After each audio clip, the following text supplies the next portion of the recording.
This is Mike Fanlin with FanBolt, and as our first article slash interview for the site, I am bringing on a special guest, Val Vega, who is an actress and filmmaker, predominantly more a filmmaker now than anything else. And she is doing an exclusive interview with us today about her new short film, 18 Minutes. Val, it's nice to have you on, kind of again, but at the first time. Yeah, yeah, and thank you for having me. For those unfamiliar with your work, could you give us a little bit of a rundown about you?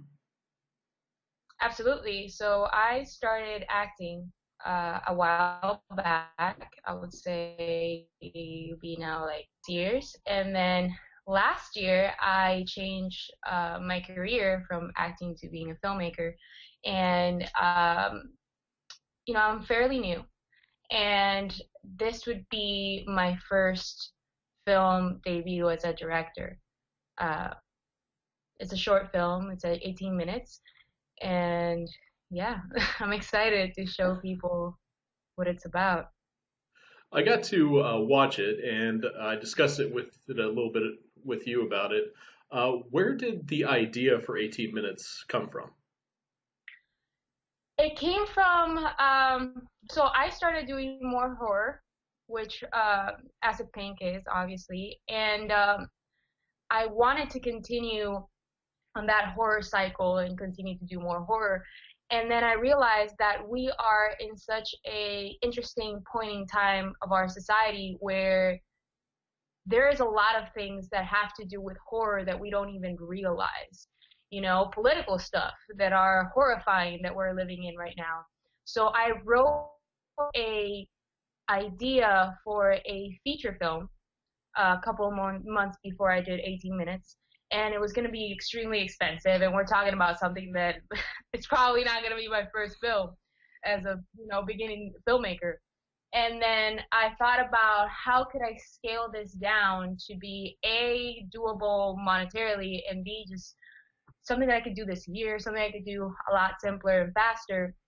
So that was pretty much what it was. I wanted to do something that was somewhat relevant, not necessarily jump scare horror, but something that like if we as a society lived in that moment, which we are, how would we feel and how horrifying would that be? It's quite a bit of a jump from Acid Pink, your last Oh yeah. film, Yeah, but it's kind of not at the same time. Without spoiling anything, there are some similar themes between both of them. absolutely. Yeah, there are. Um, I don't know. I guess that for some reason I'm attracted to that. Almost like fantasy-ish, sci-fi-ish. I don't know.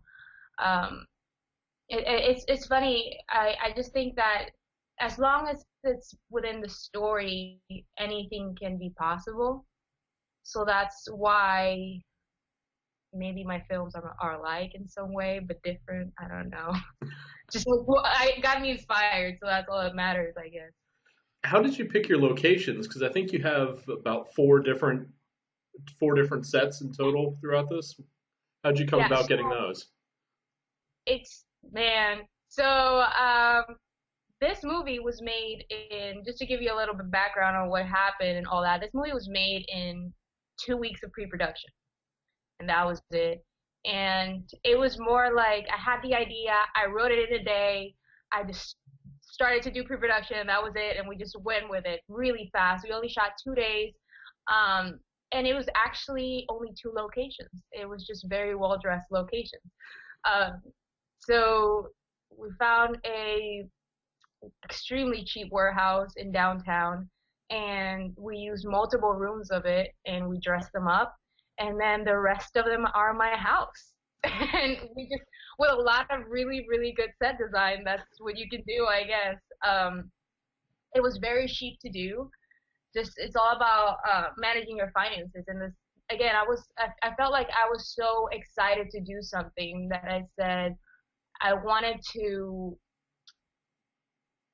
put this challenge of making it as cheap as possible without looking cheap. So Hmm. the film itself was only $1,800, which is nothing. And it just utilizing my apartment and very good set design. Everybody got paid, but it was more like how can we stretch the budget without nobody realizing it type of thing. So that was the challenge that I tried to do with this film. What equipment did you use for filming? Did you have it on hand or did you have to rent it? I was lucky enough that my DP had it, and it's a Black Magic, and we're just really, really lucky. I'm a very lucky person, and he just had it. And I've worked with him before. He shot the first music video that I directed as well. So I was very comfortable working with him, and it was so fast. I mean, we shot it so fast, and it just worked out. I'm very much about my team and the people that you work around and trusting your team. It's so important to me. And working with Jacob Kingsley is his name. It was just very easy. So that's pretty much what it's about. If you have a good team, it's gonna be fairly simple. And where did you get all your actors from? Because you've got quite a, even though we don't see most of them a whole lot of the time in the film, you do have a good core group of people that you're working with. How did you all come So together? the thing with working as an actor in Los Angeles for 4 years is that you meet a lot of great people, and it was interesting because a lot of them were just me calling people, hey, like I'm doing this movie, and they're just like, what? Video? Yeah, do you want to be part of it type of thing. So Curtis, I auditioned, and he's fabulous because he has a background in the Marines, I believe. So that really attracted me to him because I just felt like we had a conversation, and a lot of the things that he went through really matched the story.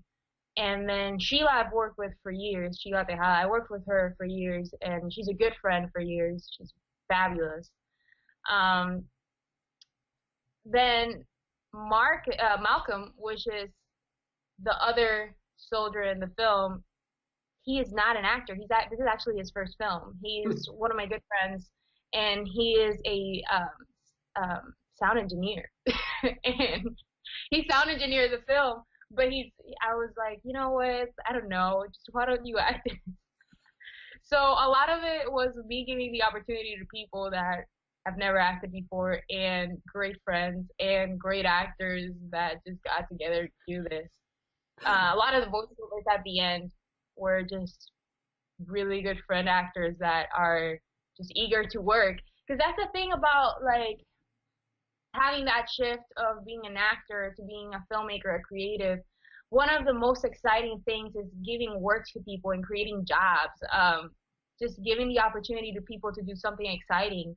And when I was acting, that was one of the things that I felt that was lacking the most, is that I wasn't working on stuff that I really wanted to do. So I just thought this, I was fairly confident that this was going to be a really good project. And, I sent it to the people that I wanted to have involved in it, and they agreed. So they automatically signed up. What do you think people are going to take away from this when they watch it? How do you think it's going to affect the audience? I just showed it in a private screening a week ago, I believe. And I was really, really scared and excited at the same time. And I got a really good response. Honestly, I think that most of the things that I'm doing right now are for me. Mhm. So as long as I love them, that's all that matters. But the fact that it touched a couple of people last week and they liked it, that really filled me up with joy. I There's a lot of ways to view it. Me personally, I wanted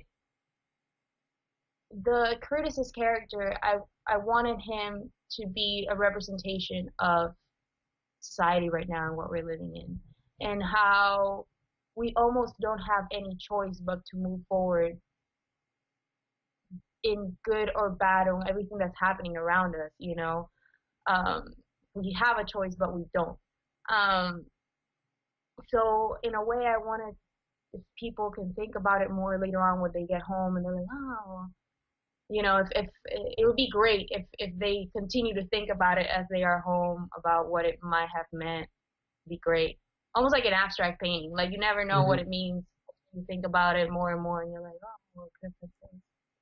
It seems like you've got almost two different storylines going on. You have what's going on with Curtis, and then you have what's going on during the credits, without giving away what's going on. But Yeah. how difficult was it to write something that is so it's so relevant, it's so politically charged? How did you get yourself in that mind space to make something that's almost devastatingly real? Well, again, I wrote a longer piece, and I had that in my mind seasoning, and then I shortened it into this, which is a lot. I feel like I do a lot of my work like that, especially me writing more now. I write one thing first, and then I say, you know what? How about we forget about that and we can do something completely different? Um, and that's kind of how it happened. But actually, when I wrote it, I remember taking it to a production company, and they laughed at me. They were like, "There's no way we're gonna do this. Like, this is extremely political, and it's gonna be extremely expensive." So I said, whatever. So then I decided to produce it myself. And like I don't have enough, jobs or things to do. But I don't know. Honestly, I read an article, and that put me in the right headspace. I feel I read multiple articles about like what's happening right now. And then that being one of them. And I don't know. I feel like when you act, you have to put yourself in the mind space of what you're doing. And when you write, it's kind of the same thing, you know? So I feel like that's how I personally got there. And it's funny because now, I finished this 4 months ago. And now I look back and you always want to change things or make things better, or like just because we change so much and we progress so much, hopefully, um, that today I feel like I would make it completely different than 4 months ago or however long ago it was. But that's life. I mean, I took so much from it. I felt like it was a huge learning experience. Would you look to change the narrative of what's going on in the background, not particularly what's going on with the characters that you're filming, but the subplot of it, or would you like change more than that? I don't know. Like I feel like as a director, there's always things you want to change. Like I did so much in this that I feel like I would change shots. I would change colors. Like but it's all being like your own devil. I feel and thinking that you can make it better, but everybody's like that. Hmm. At the end of the day, you have to rest with it and say, okay, well, this is what it is, and we're gonna move forward. And I think it's pretty good. I think it's pretty good. I don't think it's bad. At the end of the day, I like it. I enjoy it. Sometimes I like to watch it. I turn everything off and I like to watch it in the dark. And I personally have a good experience with it. Because a lot of my work, I feel like it should be an experience. Hmm. I'm sure you know this. Yeah. So that's it. Yep. I've gone through it firsthand. um, what the only thing I wish we had more of is more Sheila. I know, more Sheila indeed. Yeah, we barely see Sheila. Um, and Sheila's great. I would love to have her. Sheila, I think we've worked in each other's projects for so long. Like there was a point where she was like, I was working some of her things, she was working some of my things, and we would just like swap jobs, which is awesome because that's a good thing. That's where collaboration comes from, and when you find good people you want to work with. If you go back to like Steven Spielberg and all the greatest, they have been working with the same people for 40 years. Hmm. So that to me is very important. It's kind of like your crew, Did people. the subject matter that you were filming take its toll on any of your actors? Did they come away with it kind of a little bit changed or a little bit affected in some way? I haven't talked to them about it, but I got affected personally. I feel this. this project really affected me as a person. And not just about the subject matter, but even after post production, because I edit the whole thing. And watching it every day for 15 hours, on and on and on and on, and working on it, you do get affected. And then the music really accentuates everything more. I remember that when I watched it for the first time with music, I cried because I didn't even think it was going to be that powerful, if that makes sense. Hmm. Because when I wrote it, I just thought it was going to be a drama, uh, just like just a plain drama. When I was editing it, I thought it was going to be a drama. And then when I saw it with music, I remember like, yeah, this is not, this is very powerful. And that's good. That's good. I like stuff that is powerful. That's what we do what we do, so we can impact people in a certain way. How did you choose your music? I work with David Adams, and he does all the he's a composer, so he did all the music for that. Uh, and I remember telling him that I wanted something, because I'm a huge fan of Trent Reznor and his scores, and I wanted something very Trent Reznor before he started doing scores. So before Social Network and all that, I wanted him in his peak of like Nine Inch Nails type of stuff, and that's what I wanted it to feel like. So that's exactly, I feel like, how it sounds. If you take like the music by itself, it kind of sounds like a Nine Inch Nails record, Hmm. which is awesome because I love Nine Inch Nails. It must be difficult to score a short film because you have scene transitions that happen pretty quickly. It's got to take a toll on the composer to try to score it in those shots like that.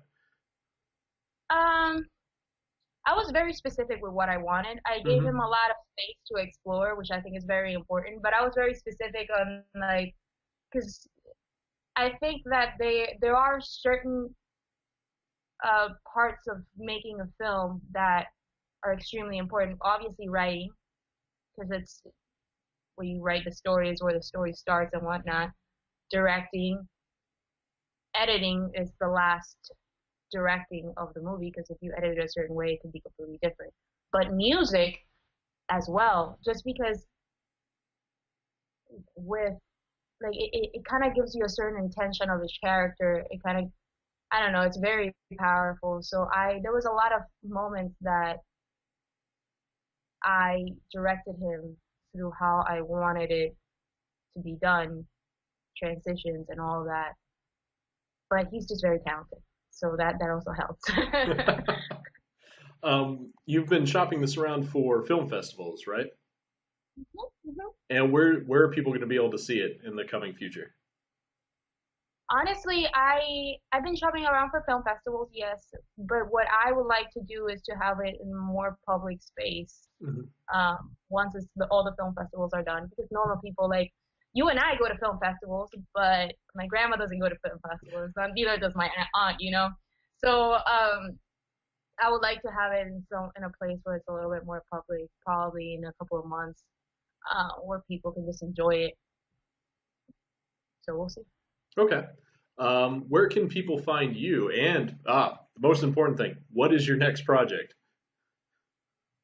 So I have a couple of projects happening right now. I'm writing most of them, which is interesting because I never consider myself a writer. 18 minutes is the first thing that I've like a first script that I've written, because as a Pink was no dialogue, Yeah. so this is a lot. It was a lot harder. So I'm writing longer stuff. And so I'm doing that now. I might do another short film in between, just because writing is such an excruciating long, you know, it's a process. It's really a process. So I have a couple of projects happening there, and I might do another short film. I'm also doing a lot of work with music videos, so that's always fun. So we'll see. I mean, in the new year, I'll get back to you with that. But I don't know. It's interesting because I am constantly trying to push myself to bring new projects out, and I am secretly working on a lot of stuff, but I'm so private about whatever I'm doing until it's out. And even if it's out, like I'm not promoting 18 minutes everywhere because I don't think that I am ready for it to be promoted until it's completely um, out of the festivals and ready for people to see. So it's the same with every other thing, you know. It takes time for it to be right for people to watch and all that. Okay, And then you can makes find sense. me on yeah. My website is valvega.com, which is pretty fast and easy, and my Instagram is I am Val Vega. And you've been doing a lot of On modeling photography recently with you behind the camera. Mhm. It's again because writing takes so long. I like to do other things that are still very close to, but not absolutely what I'm doing, you know? So Hmm. the great thing about photography is that, first of all, it's super fun. And second of all, you get to a certain way, you know, when you're talking, I photograph a lot of my friends, and I feel like you don't really know them until you photograph them. Because there's a lot of things that people open up to you about and about their character. And it's almost like exploration of what the human is. So that to me is very important too. Yeah, obviously I'm not doing a lot of horror. I'm doing a lot of like psychological, political stuff. Um, but it's interesting because you can definitely see a growth from what I did a year ago to this to whatever I'm gonna do. So it surprises me a lot, at least. Oh, when is that Third World Dawn music video going to come out? Because you shot that last year. I shot that last year. So he is with Capitol Records, and Capitol Records takes a moment to take out everything, you know, like every other record label. So we'll see about that. It's almost like that's when you work with other people, which I'm very fortunate about. You have to kind of work around whatever bigger companies have in mind. You know, it's out of my control at some point. But it's such a great learning experience, and I feel like that's how every project is I learned so much from all of that, especially coming from not no schooling background, you know, to be able to say now that I edited in Premiere and After Effects and did post production, pre production, directing, and all that stuff. A year ago, I would never believe that ever, you So know. you pretty much had to self-teach yourself in all of Adobe's software. Absolutely. I already knew Photoshop fairly well, but with 18 minutes, I wanted to cut around the cost of hiring a editor. So I taught myself how to do all that. And there were days that I remember going into the cave and working in the morning and just walking out to take a break at like 10 o'clock p.m. And I was like, wow, I just lost the whole day. But yeah, it was a lot of fun. I'm not gonna lie, I really liked editing. Everybody told me that I was freaking out on pre-production, being my first real film, and everybody was telling me, no, wait till you get to post-production. There, it's gonna be really intense. You're gonna hate it. I really loved it. I really loved editing, just because it's you have so much you relive your film and you see the pieces come together. You already shot everything. You're chill. You're in your environment. It was so much fun, so much fun. I remember that I had an idea at one point that I wanted to do a just a very small effect, and I had no clue how to do it. I was like, this sounds simple enough. So I taught myself After Effects, and it took me a week to do all this. And then at the end of the week, after I finally did it and it was working and looked great into the film, I thought, not needed. So I spent a whole week, and now I can say that I can do it. Like if I need it in the future, if I need this specific effect in the future, I can do it with my eyes closed. But for 18 minutes, it was not needed. But you learn, things you learn.